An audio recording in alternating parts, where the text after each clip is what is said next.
Good morning, good afternoon. Welcome to W.media. I'm Veronica Ariton, Business Development Manager at EMEA, and it's my pleasure to welcome you and to welcome everyone to the second episode of W.media CEE and Europe Webinar Series. Our episode today is titled Powering Europe's AI Future, the Strategic Role of the Nordics. The conversation around AI infrastructure is evolving rapidly. Today, the question is no longer just where the demand exists, but where capacity can be delivered at scale with access to power, grid readiness, land, permitting, and long-term sustainability. And increasingly, the Nordics are emerging at the center of that conversation. Joining us today for this exciting webinar are industry experts and veterans, and we thank you for their contribution. Roger Struckhoff, Chief Research Officer and Editor-in-Chief at International Data Center Authority. Isabel Kemlin, Business and Innovation Executive at RISE Research Institute of Sweden, and really involved in the EU DCA and the Swedish board member as well. Jonathan Evans, founder of the Total Data Center Solutions. Svein Atel Hagaset, founder and CEO of the Heim Data Center. Thank you all for joining us today. And now it's my pleasure to hand over to our co-host, the Editor-in-Chief, W.media, Deborah Gray, who will guide us through our today's session into more detail. Deborah, over to you, and thank you all for coming and joining. Thank you, Veronica. In this episode of CEE and Europe Webinar Series, we will take a deep dive into the cloud and data center market in the Nordics. Let's find out who's building data centers in Sweden, who is investing in Norway, and why is Finland attracting so much attention. We will begin with a keynote address by Roger Struckhoff. This will be followed by a panel discussion where Roger will serve as the moderator and will be joined by our speakers, Isabel, Svein, and Jonathan. After that, we will open the floor for audience questions. We would appreciate it if you could send us your questions in the Q&A section of the Zoom webinar, and we will curate a selection for our guests to answer. Please mention your name and designation and your organization along with your question, and also mention who you want to address the question to. You can send in your questions at any time during the webinar, and we will ask those questions at the end of the panel discussion.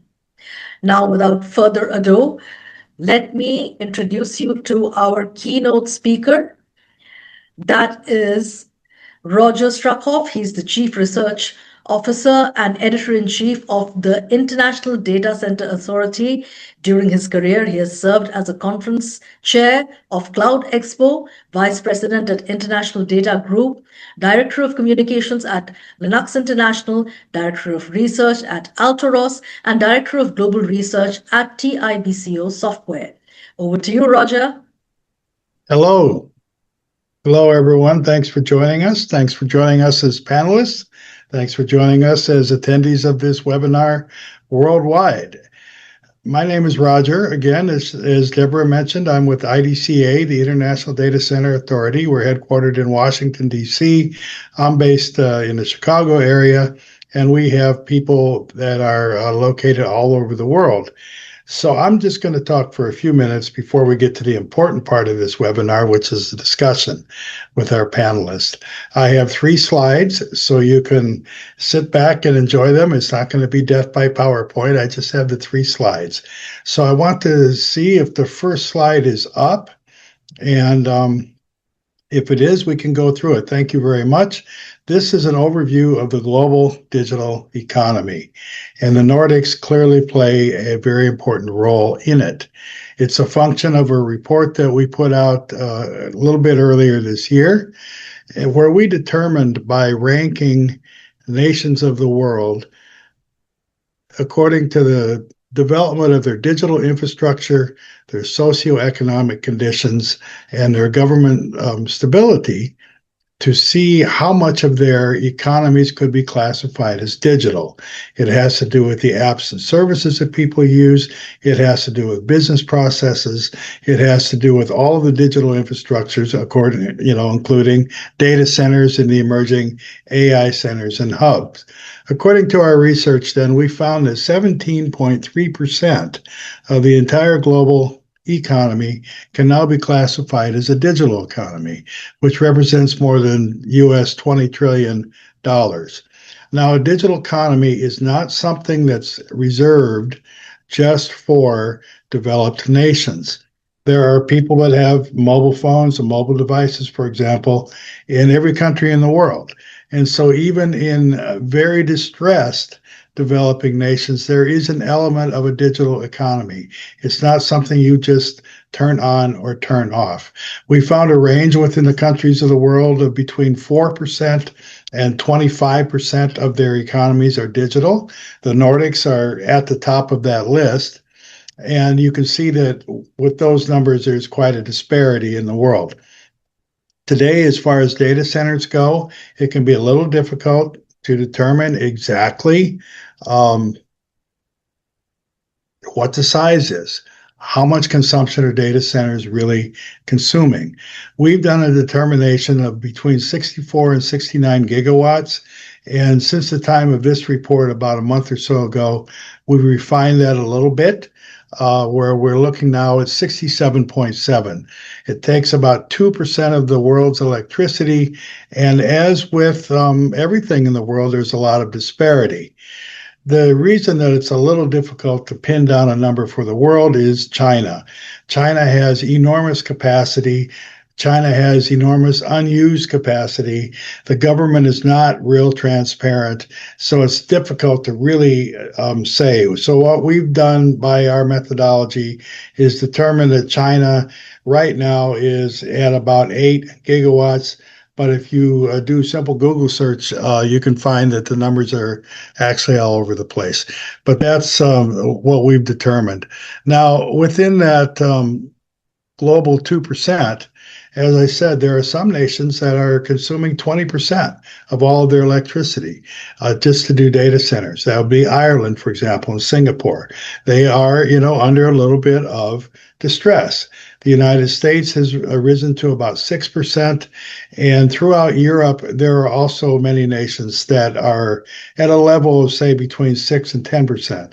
In contrast, there are more than 50 developing nations that use less than 1%, in fact, more like 0.1% of their electricity for data centers, because the electricity grids in those countries can't serve the basic needs of the people, let alone start building massive data centers. But today we'll focus on, if we could go to the second slide, and so today we will focus on the Nordics and their place in that world. So let's see if we can get the second slide up and we can take a look at it. We have created this thing that we call the Digital Readiness Index, and it looks at 150 factors across a lot of different domains and areas of expertise, and we put them into three basic categories. One is the economy, which also includes the amount of digital infrastructure in a nation. Number two is the environment. This one's critical because it includes the amount of sustainable energy and also emissions levels. And the third is social governance. A lot of factors: corruption, income parity, human development, and government stability. We combine all those into an overall number as well as category numbers. And again, it's relative. A country, the question that we're trying to answer is, how well is a country doing given the resources it has? So we can do the third slide, and then we can take all this and move on to our discussion. In the Nordics, there's an overall score of 84 on a 0 to 100 scale. There's a lot of mathematics going on underneath this, but we express it on a 0 to 100 scale. We have an optimized model where everything is just perfect. And within that standard, the Nordics overall come up with 84, and you can see the world average is 47. Statistically, the world average needs to be between 47 and 53, right around the 50 level, and that's where the Nordics are. In the economy, the Nordics rank as 79. That would be higher, except for the very high income levels within the Nordics, which cause us to expect more. The more wealth that a nation has, the more it's expected to do. And by that standard, the Nordics rate is 79. The world average is 71. And for people that are really interested in this stuff, we can drill down into this category, and you look at some of the countries that may be overachieving, that don't have the super high income levels that we see in the Nordic region and other parts of the developed world. On the environment, the Nordics are at 79. There's a lot of sustainable energy. There's still a lot of manufacturing in the region, and it's interesting to note where the Nordics play in the world, that they may seem like relatively small nations, but combined, the Nordics would be a G20 nation with a population and an economy that is approaching that of, say, Canada or Australia. And so on its own, you're looking at a G20 economy with the Nordics, very, very strong. And within that, because of a still high level of manufacturing, that the environment score is 79, which is still very high, but you may wonder why it's not a little bit higher. And the social and governance factors, the Nordics really kind of set the standard for the world. They come at 88. And the world average is at 42. And so that's where the Nordics stand. Now, I think the questions that we want to answer today have to do with, where are we going to go from here? Where are we going to go from here? The Nordics have been a very big success story, but the question is, what can we do? So we'd like to have our panelists join us. We can go ahead and remove my slides and, excuse me. Let's introduce our panelists. Jonathan Evans is the founder of Total Data Center Solutions, an international consultancy established more than 20 years ago. Svein Atle Hagaseth is the CEO and founder of Heim Data Center, a Nordic data center platform focused on delivering large-scale, sustainable digital infrastructure at hyperscale. And we are also joined this morning. I wanted to make sure I got this correct. So I have something that I want to read here. And our third panelist this morning is Isabel Kemlin. Isabel's business and innovation executive at RISE, which is Research Institutes of Sweden. So welcome, everyone. Let's see what we can do with questions. Before we get started, though, I did want to ask everyone to introduce themselves and tell me in 30 seconds, we still have a lot of time, up to a minute, exactly what you focus on and why this webinar is relevant to what you do. Jonathan, please. Thank you. Good morning, everyone, or good afternoon, everyone. Yes, I've run Total Data Center Solutions for 20 years, and since 2012, I've focused on the Nordics. That was at a time when not many people thought the Nordics would be a good location for data centers. Yes. And basically, since then, of course, we've seen the Nordics grow and grow and grow in terms of the capacity of data centers. My focus since I went to the Nordics has been sustainable data centers, and we can see that in the Nordics there are tremendously innovative solutions in that respect.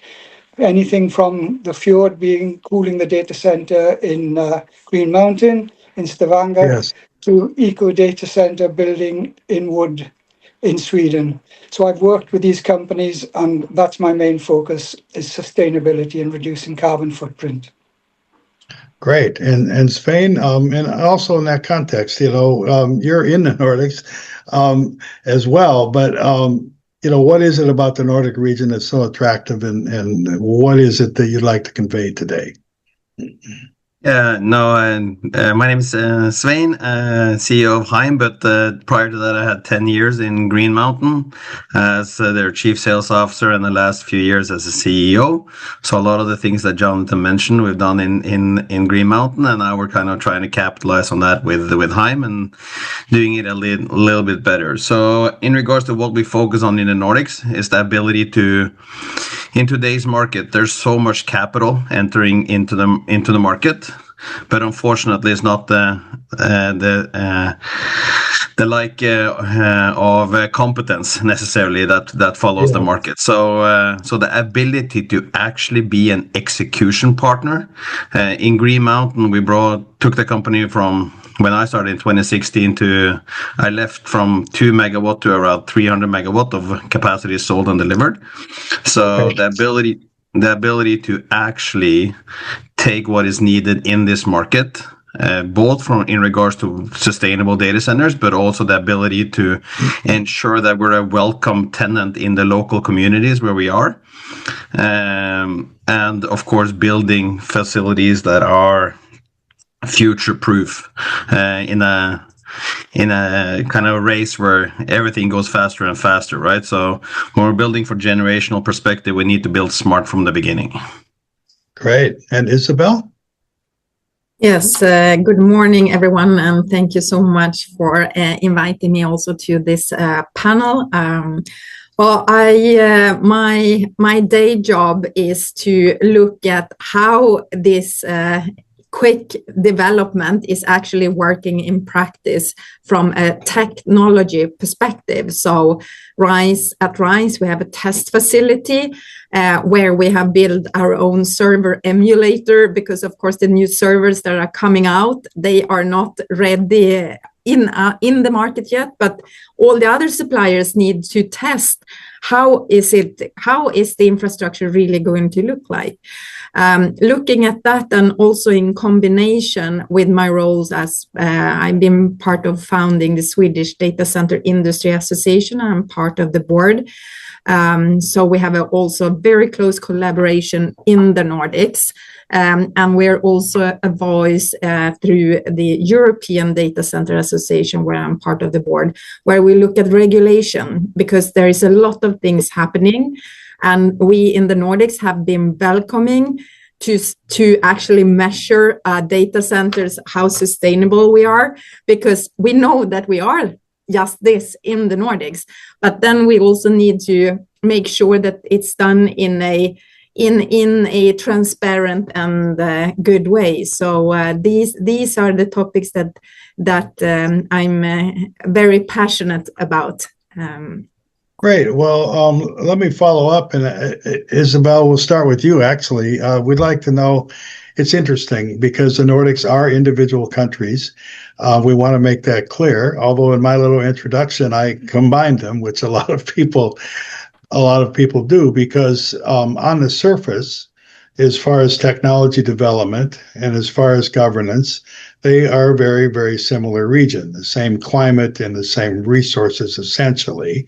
However, there are differences. So perhaps you could start by saying, in Sweden, for example, what makes it different? Are there any unique advantages, or how is it stand out, among the Nordic countries? Among the Nordic countries, I think, I also like the Nordic perspective. So I want to start there, because I think, as you say, we have many things in common. And one thing that is key that maybe has developed because of maybe Sweden and Finland is the connectivity infrastructure, which is not so often talked about. But this is a major advantage because we are among the most well-connected countries in the world. And it comes from Ericsson and Nokia and these kind of companies that have kind of laid the foundation. So we have now a really, really, really strong built out connectivity in almost every single corner of our countries. So this, like, we have dense fiber networks, strong international subsea cable links. We have increasing interconnection with continental Europe, which actually also makes us to be actually a European gateway for digital infrastructure. Sometimes I put up a photo of a Viking when I'm doing some presentations, and I do that because I say that we are like the Vikings, because where do data centers establish? They establish where from, like the Vikings, where the connections are the connections are good. So where the rivers meet with the sea, that's where they establish. That's where they are. And the same for us, where the internet cables and the power cables meet, that's where you can see, you can even put those two maps together and you will see that actually there are the places where the big, at least the hyperscalers, like the biggest ones, are establishing. And we see now that also very strongly with AI infrastructure.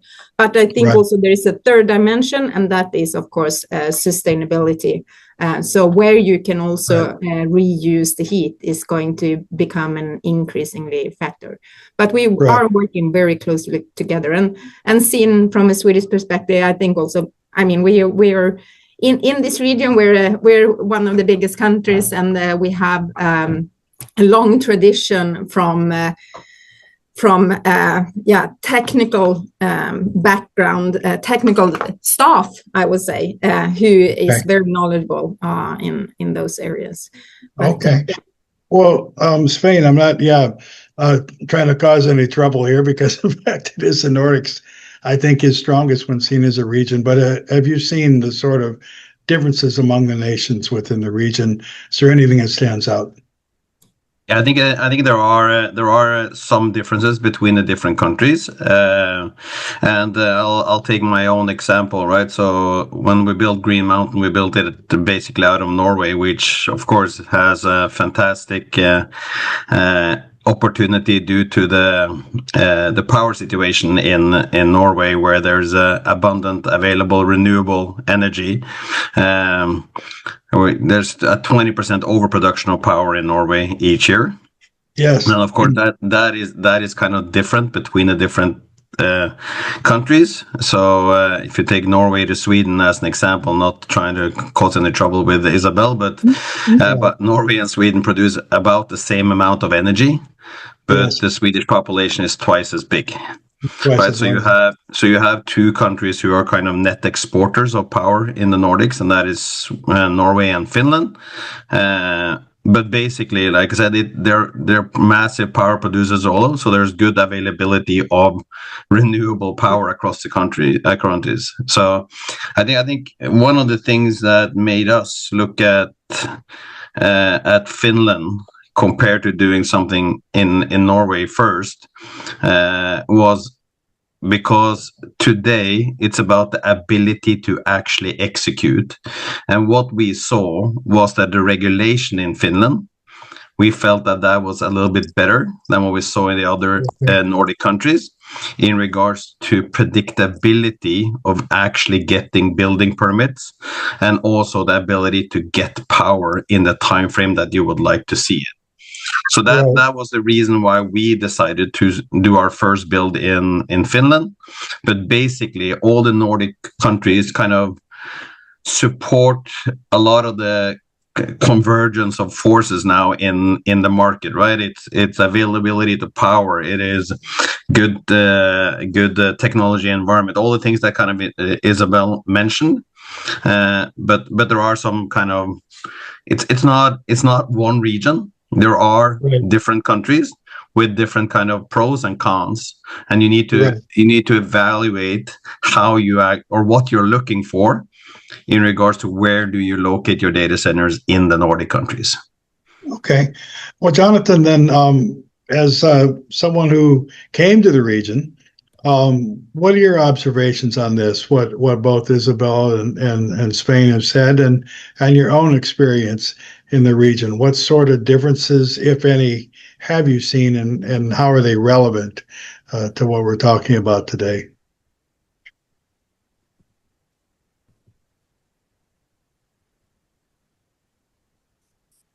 You're mute, Jonathan. I think we're still muted. Now I think, we had it. Try again. I think he's still muted. Yeah, there you go. I think we're good. Yes. So anyway, Jonathan, what are your observations on this topic? I think we're having trouble with the sound on this. And hear you, Jonathan. Yeah, we can't hear. There's something gone wrong with the mic. Maybe he can adjust it. And let me come back to Isabel, and then Jonathan, once we're sure that it's working correctly, you can come in. We have a question about hyperscalers, and IDCA organizationally has observations and insight. I have my own personal observations and insight, which align fairly well with what we're doing at IDCA. And that is, be a little bit cautious about the hyperscalers. They are driving about 70% of the growth and the expected future growth in the AI hubs in the world. And we visit a lot of countries in the world, a lot of developing nations, and they're always excited when the hyperscalers visit them. We like to tell them the hyperscalers are not necessarily your friends. They are not there to help your country so much as they are to help themselves. And now, since they tend to be big American companies in this current political environment, data sovereignty is an issue that really rises up. So we urge caution regarding the hyperscalers.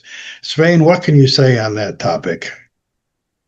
So, of course, a lot of the development that we did with Green Mountain back in the day was related to hyperscalers, and for us, they've been a very, very good client, of course, in regards to potential growth. We have seen growth in multiple different regions. Yes. We feel that, of course, you should always have caution, but basically, we have had a very, very good relationship with the hyperscalers, but not just the US hyperscalers.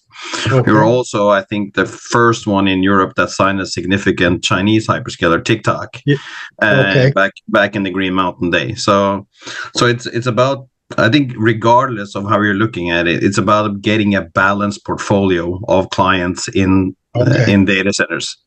But of course, it's hard to say, it's hard to say no to a hyperscaler who would like to have 10, 20, 50, 100, 200 megawatt of capacity and on long-term contracts, right? So it's they'd like it tomorrow for a long time. Yeah. Absolutely. So, but at the same time, it's like I say, it's about having a balance. And when we are building our data centers now, we are thinking about the ability to build what we call multifunctional data centers, right? The ability to support both AI training, AI inference, and cloud workloads from all our data centers. So it's about how you can actually build the data center from a flexibility perspective to be able to accommodate that. And we're doing that to hyperscalers, some neocloud, and to larger enterprise clients. So I think Jonathan, oops, sorry. Thank you, Svein. Jonathan is back. Yes. Do we have sound now? If so, your observations about the Nordics and as a whole and as individual countries. Well, when I first went there, I found it a very attractive country, Norway, because visually it's very attractive. Green Mountain was on the side of a fjord in the most picturesque location you could wish for. And since then, I've seen the countries evolve together in some ways, but in other ways they are very different. I think it's become, we sell land with power now across the Nordics. And as Sven said, it's become more difficult in Norway to find land with power and to find the permitting for it because of the administration difficulties and the difficulties dealing with the power companies. In Sweden, we used to promote Sweden as a data center destination when I worked with a company called Nordic. But Sweden, again, is struggling a little bit with finding sites now with sufficient power and the ability to get the permitting quickly, especially around Stockholm and the south of the country. So now we focus mainly on Finland, like Sven is actually, because Finland now we find has got the power available and has less regulatory problems when we obtain permitting to build data centers, and the power is available. More of it is available in Finland than in Norway and Sweden, I'd say. So of the three at the moment, that is why Finland seems to be progressing to the top in terms of activity at the moment. So as we were speaking with Svein, what's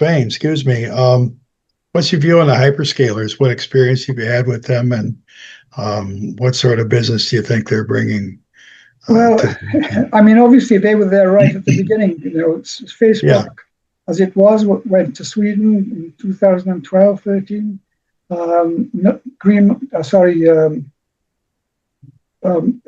They've all been building a long time in the Nordics. Google were building in North Finland, building in an old paper mill back around then as well. So they've actually led the charge in many ways, and they did so in Green Mountain. I think Sven will agree. So I'd say the hyperscalers have had a huge effect on the development of those regions, and everyone else is actually, many are building for the hyperscalers still now.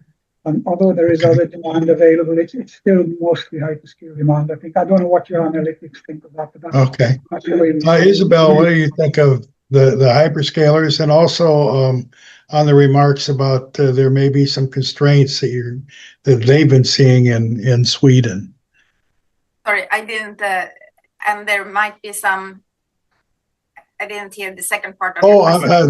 That it's some constraints, that it's a little more difficult to develop in the Stockholm area than it might have been in the past. Yeah. Are you seeing that? Well, what we see, it is around the question that everyone is asking. It's around the power. So let me be more direct. Yeah, are you worried about power in Sweden? Well, I think it's also here very important to put things in perspective, because there are countries where they put they are not building like I'm right now sitting in Amsterdam, but there are areas and countries in the world where they even stop the build out of the data centers. We are not in this position in the Nordics. We are net exporter. Actually, even Sweden is a net exporter, saying.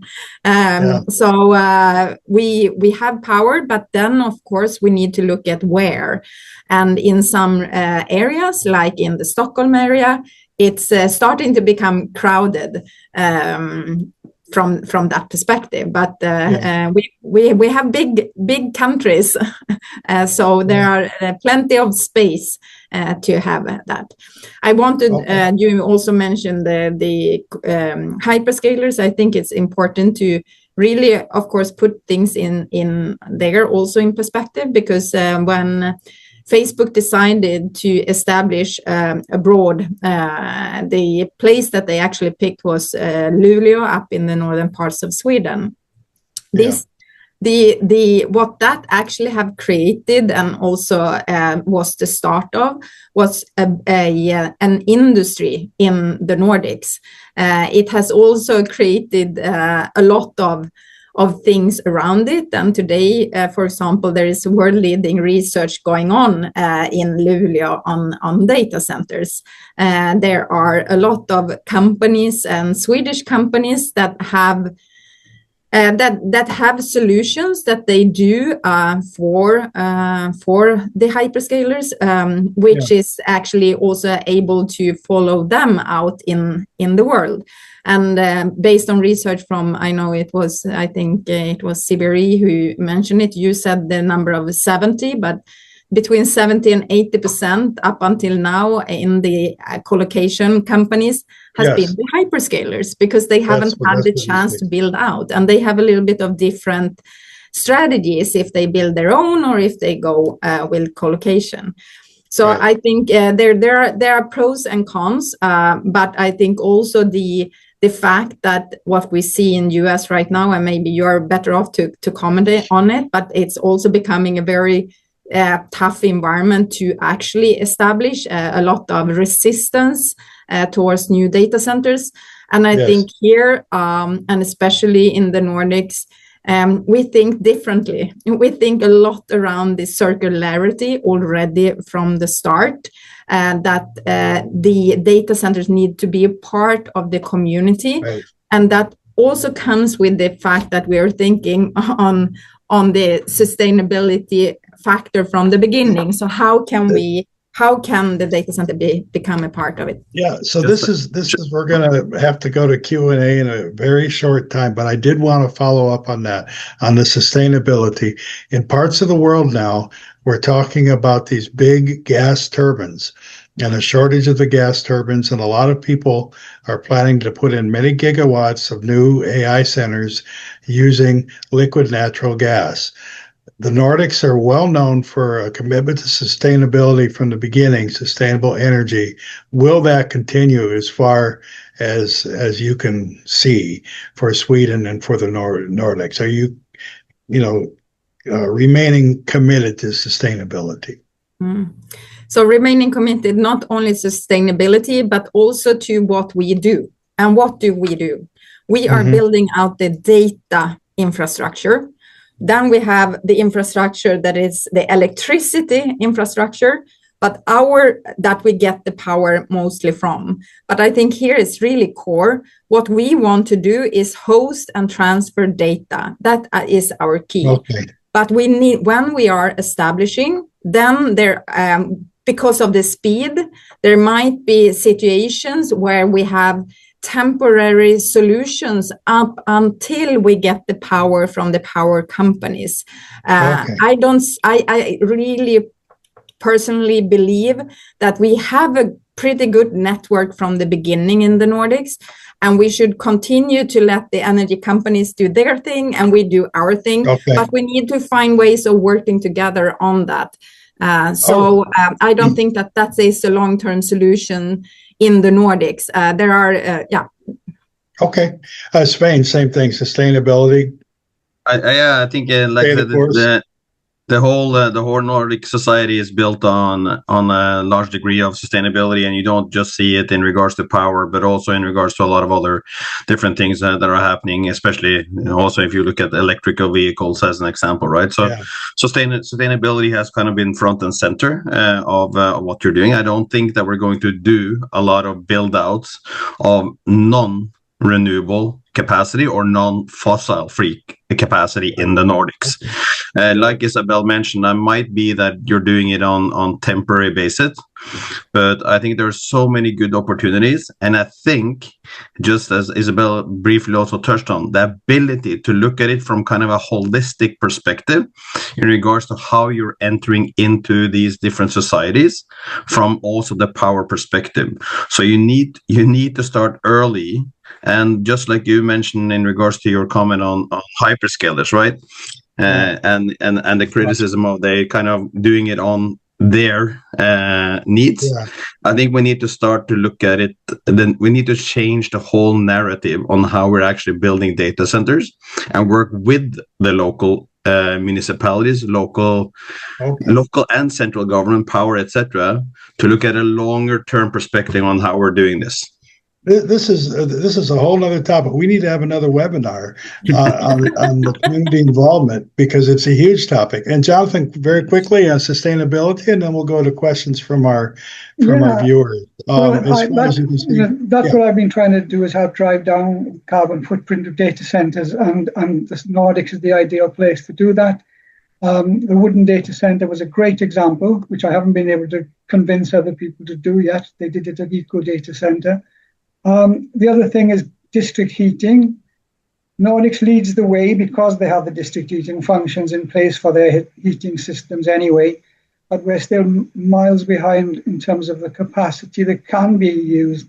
The Nordics is the best, but even the Nordics is not doing enough. I think we only use about 3% of the energy at the moment that's wasted. Right, and this is why in our own research, the Nordics don't reach 100 on a 100-point scale, because as much great work has been done, there's always more.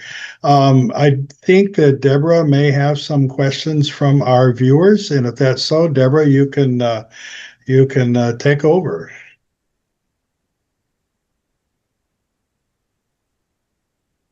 There she is. Do we have some questions? Hello there. Yes, we do have a lot of questions from our Please audience go ahead. members. Thank you, everyone. I'll just listen.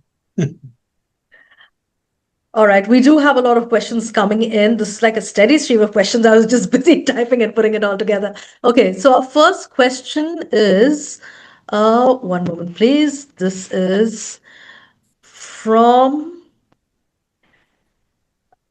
Xiaojun Mao. He asks, what is the major application for AI data centers in the Nordics, inference or training? I would Lady and say that gentlemen.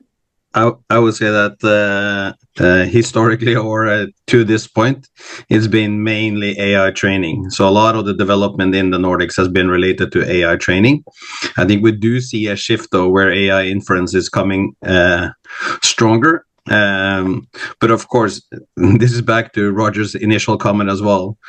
The Nordics is not one region, and it's a very, very large from a geographical region, right? So if you look at a data center on the south tip of Norway or in northern Norway, there's more than 2,000 kilometers of distance between them. So some workloads might not fit other than training for the Nordics. But if you're south of some point, you might be able to do both AI training, AI inference, and cloud. Okay. Our next question is from Alex Ignashkin, and he asks, how is heat reuse being integrated into Nordic data center projects, and what role could it play in future vertical infrastructure ecosystems? I can maybe say something. Already today, there are existing projects that are up and running where we are utilizing the heat. It is a low-grade heat that you need to upgrade somehow, but I think what we have is actually well-built out projects. We have well-built out networks for taking care of the heat within the district heating systems. So that's already there. What we need to find now and need to take the next step. It sounds easy, but we need to look at the regulation for it because it's not fit for purpose for actually making this happen. So this is something that we're working at with in the Swedish Data Center Industry Association, trying to highlight where we actually can change the regulation slightly to actually make more use of the heat for us. But I think this is also I think this is also a question in regards to how you work with the local entities, right? So it's about where do you locate the data centers and how do you work with the local municipalities so that it's not just central regulation, but also when you do kind of long-term planning in the municipalities on how you build homes and things like that related to the actual capability. And then of course district heating is one out of many different use cases for heat reuse. In Green Mountain back in our day, we connected the data center to the world's largest onshore trout fish farm, right? So it's not just kind of heating houses. It's about kind of having more industrial use of that energy as well. Okay. Our next question. Yeah, sorry. Our next question is from Siyung Sim. What is the construction cycle in the Nordics for an AI data center? I'll let Jonathan go first. Well, I think at the moment the construction cycle is most compact in Finland, but the actual construction cycle will all depend on the approach of the contractor and the client in terms of whether they go for a modular solution or whether they go for custom built design.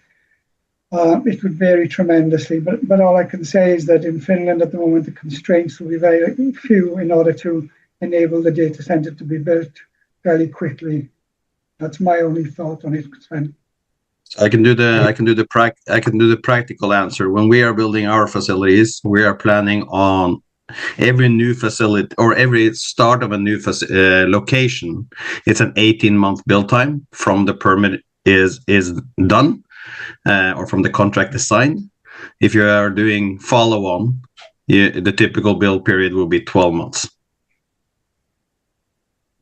Okay. Speaking of construction, if there is one innovation in sustainable construction that you have tried and tested and strongly recommend, Well, for me, it's building in wood. It doesn't make a lot of sense. I mean, it doesn't sound like it makes a lot of sense, but building in wooden data center is by far the most sustainable solution. And I've got many, many reasons for that. If anybody wants to message me afterwards, I'll tell them what the reasons are. It sounds counterintuitive, but it's definitely the best way to go forward. Unfortunately, not many people are picking up on it yet. I'll definitely message you about that. That's a fascinating topic. I might end up emailing you a lot of questions because our upcoming issue of the magazine is about sustainability. And since all of you are experts in this, you've tried and tested all of this, I have so many questions for you, but I'll take that offline and send it to you via email and not in this webinar. I suppose that wraps up our audience questions as well. Veronica?